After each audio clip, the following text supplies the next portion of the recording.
চারিদিক কুয়াশার চাদরে ঢাকা, তারই মধ্যে আমাদের বাড়িতে চলছে মহাযজ্ঞ গুগলি রান্নার একটা প্রস্তুতি। কারণ হচ্ছে আমার এটা অত্যন্ত প্রিয় একটা খাবার, যে কারণে মা সকাল সকাল রান্না করতে শুরু করে। হাই এভরিওয়ান, আমি Mantu, welcome to another vlog. আশা করি তোমরা সবাই খুব ভালো আছো।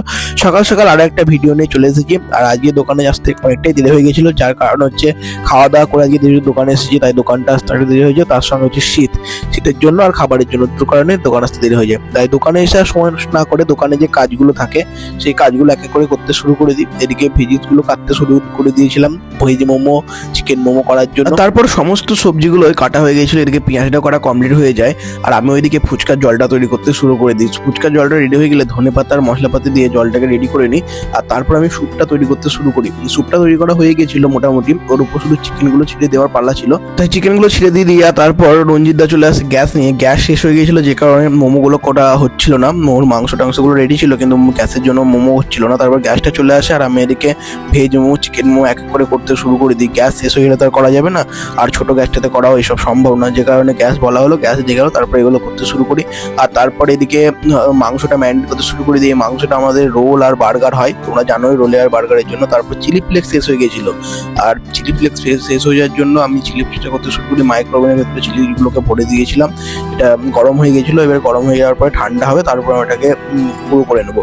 এই যে ভীষণ গরম ছিল, ধরা যাচ্ছিল না খালি হাতে, শীতের জন্য তাও একটু আরাম লাগছিল, কিন্তু তাও কি বলবো, গরম ভালোই ছিল।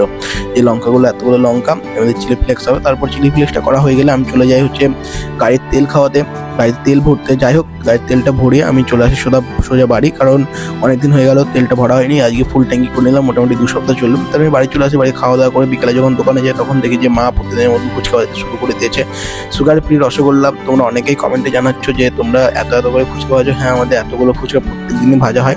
তারপরে আমি দোকানে চলে আসি। দোকানে এসে দেখি যে এদিকে ফ্রাই মোমোটা চলে এসেছে, ফ্রাই মোমোগুলো বানাতে শুরু করি। আর ঠিক তার কিছুক্ষণ পরে প্রবীণ দাদু চলে আসে ফুচকা নিয়ে। এই যে দেখছো কতগুলো ফুচকা, এই ফুচকাটা কালকের জন্য নিয়ে এসেছি। এই দেখো হাই করে দেবে, অন্যদিন করে না, কিন্তু এই করে দিল। তারপর বেশ কিছু রোলের অর্ডার চলে আসে, রোলগুলো বানাতে শুরু করে দিই। রোলগুলো দিয়ে বানাতে বানাতে আবার কিছু ফ্রাই মোমো অর্ডার চলে আসে, ফ্রাই মোমোগুলো বানাতে শুরু করে দিই। তারপর কিছু দই ফুচকা অর্ডার চলে আসে, দই ফুচকা বানাতে শুরু করে দিই। এই করতে করতে মোটামুটি বেশ ভালোই গেল আজকের দিনটা। তারপর বাসনপত্র নামিয়ে দিয়েছি।